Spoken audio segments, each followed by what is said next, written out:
Today we're going to speak to you about healing and the spiritual healing from God.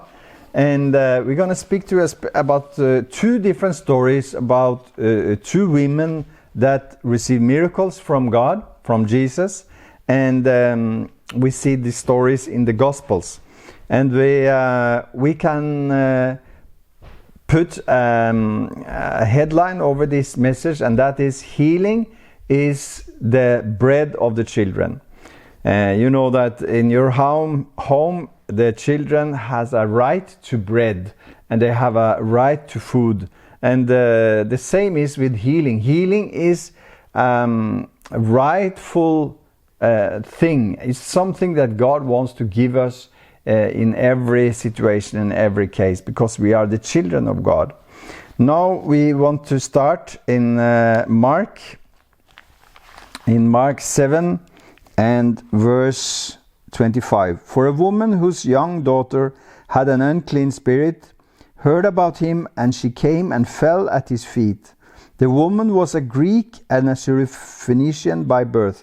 So this woman was not a Jew. At that time Jesus was ministering in Israel, and different from now, he is ministering all over the world because he is everywhere. But that time he was only ministering in Israel to Jews, and we can see that this woman, she did not naturally have a covenant with God, but she pressed on toward Jesus and received her healing anyway. She had a daughter with an unclean spirit, and she came at his feet. And the woman was a Greek and a Syrophoenician by birth. And she kept asking him to cast the demon out of her daughter. But Jesus said to her, "Let the children be filled first, for it is not good to take the children's bread and throw it to the little dogs." And she answered and said to him, "Yes, Lord, yet even the little dogs under the table eat from the children's crumbs." Then he said to her, "For this saying, go your way, the demon has gone out of your daughter." And when she had come to her house, she found the demon gone out and her daughter lying on the bed. So this woman, she received a miracle from Jesus. Even though she had not the right, if you can say, the right inheritance. She was not a Jew by birth. She was a Greek and a Syrophoenician. So Jesus actually put her off, and he said to her that it's not right to give the bread from the children and take it from the children and give it to the small dogs. But then she claimed the rights of a dog. If you can imagine to be called a dog. This woman was actually called a dog by Jesus. And most of us today would be very offended if a preacher called you a dog, and if Jesus called you a dog. And this was actually what happened. Jesus called this woman a dog. But she claimed the rights of a dog, because even a dog has rights, she claimed. And if you have a dog in the house, it will probably, when the children are eating, it's always falling things down when children are eating, isn't it? And they will look for crumbs on the floor and they will eat them. And I will have those crumbs. And in other words, she claimed that I can be a dog, that's okay, Jesus, but I will also have the rights of a dog. And it's always also what she says is, it's enough with some crumbs. You don't need the whole bread. Just give me crumbs. Just give me crumbs of healing. Just give me crumbs of your anointing, Jesus. Like some of the people that were touching the hem of Jesus' garment. They just touched the outer part of his garment, and they were healed. It's the same thing, because if you don't have need the whole garment of Jesus. You don't need the whole bread to be healed. You only need some crumbs. And this was what this lady was claiming. And Jesus was overwhelmed and actually impressed by her faith. And he claimed, go home and your daughter will be healed. We don't know if this daughter was had a physical oppression of demon, or if it was a mental thing. Whatever it was something that she now was delivered from. And she came home to her daughter, and her daughter was lying there on the bed, and she was totally healed. Hallelujah. So this is one example of that healing is the bread, or deliverance is the bread of the children. We also want to see, I want to show you another woman that came to Jesus, and that is in Luke 13 and verse 11. Go with me to Luke, if you have your Bible. It's good to look it up. In Luke 13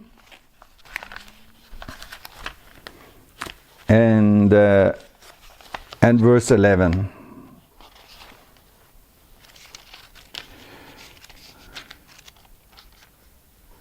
Luke 13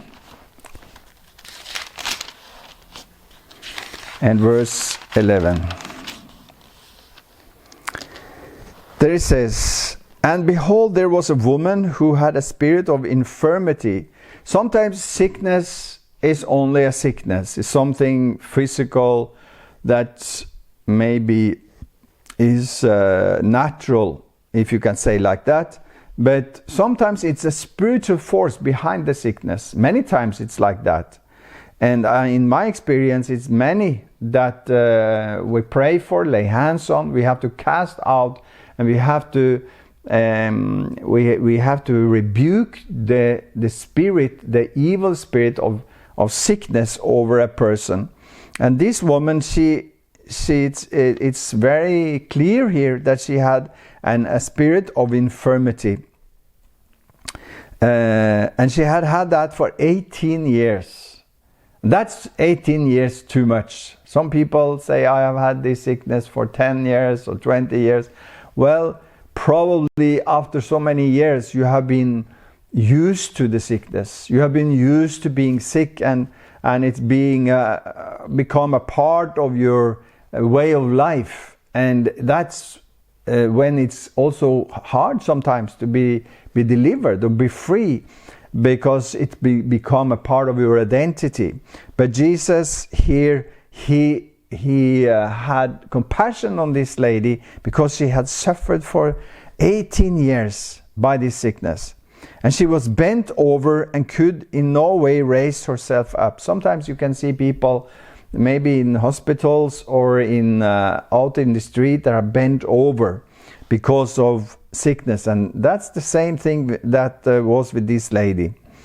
But when Jesus saw her, he called her to him and said to her, woman, you are loosed from your infirmity. You are loosed from your infirmity. And that's fantastic. When Jesus touches you, when Jesus comes into your life will never be the same again. Your life will be changed forever. And he will loose you from all infirmity. He will loose you from all kind of sickness and all kind of oppression that the devil has put upon you. And then it goes on to say, and he laid his hands on her, and immediately she was made straight and glorified God. Now, it's always like that the religious people, they didn't like when Jesus healed people.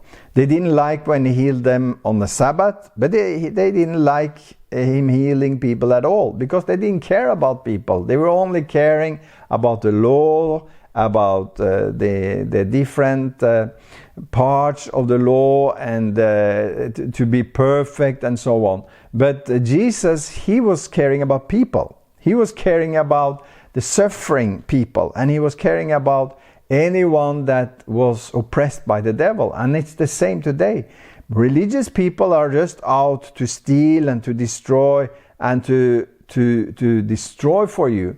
But religion cannot help you. Religion will only be a hinder for God and for His purpose in your life. But if you find Jesus, you will find that Jesus has a good purpose, a good agenda, a good plan for your life, and that is to deliver you, to set you free, to save you, and to set you free from all sickness. And this religious group bunch here, they were also after Jesus and say, you are healing on a Sabbath, and it's not good, Jesus. And Jesus said, if you have lost your sheep in a well on a Sabbath day, wouldn't you take it out? Wouldn't you help it? Of course you will. And here he said, so ought not this woman, being a daughter of Abraham, mark this, this was a woman, this was a Jewish woman, and she had in her covenant with God, as you have, if you are a child of God, you have in your covenant with God, you have healing. And he says, for it, think about it, for 18 years she is now being loosed from this bond on the Sabbath. So what better day to heal than on a Sabbath? That's what Jesus said. And 18 years of oppression of sickness is 18 years too much. You don't need to be sick anymore, and that's what he claimed over this lady. And so this is another example that healing is a bread of the children. It's something that you have the right to in your life. If you are a child of God, if you belong to Jesus, if you belong to God and you have a covenant with God, you have healing in your covenant. Not only forgiveness, not only freedom from sin or iniquity, but also from sickness. And you can claim it over your life. You can receive healing in your life. And you can say, Jesus, you are my healer. Jesus, you are my deliverer. You are my Savior, and you are saving me from sin as well as from sickness. You are saving me and forgiving me from sin as well as healing me from sickness. And you can receive your healing by faith right now. And you can say to Him, take my sickness and deliver me. And He will deliver you, and He will give you totally recovery, totally healing in your life and in your family. And like the woman, the Syrophoenician woman, she believed and she prayed for her daughter. You can pray for your daughter or for your son or for your father or for your mother, from somebody in your family. You can believe for them and you can claim them to be healed. You can lay hands on them. You can take them to a meeting maybe, or you can anoint them with oil, and you can claim this part of the covenant with God, that healing is the right of the children. And you are a child of God if you have received Jesus in your life. And I want you to pray together with me right now, a short prayer, and we will finish with this. Father, I come to you in the name of Jesus. Now you pray. I thank you that you are the Savior of the world. I thank you that you forgive me from all sin and all iniquity. I thank you also that you will deliver me from all sickness and all disease and all pain and all sorrow. And I claim that healing is the bread of the children. I receive healing right now. I receive healing in my life. I receive healing in my home and in my house. And every part of my house will be healed. I believe it and I claim it in the name of Jesus. Amen. Thank you for following us. Thank you for being a part of this service. I will encourage you to be a part of a group of people that believe in the Bible that follow Jesus, that live a radical life of believers, and study the Bible together with them. Study the Bible alone at home. You don't have to always be among others. You sometimes also are alone. And every day you could read the Bible, and you can pray, and you can claim the promises of the Bible, and you can live your life righteous and live your life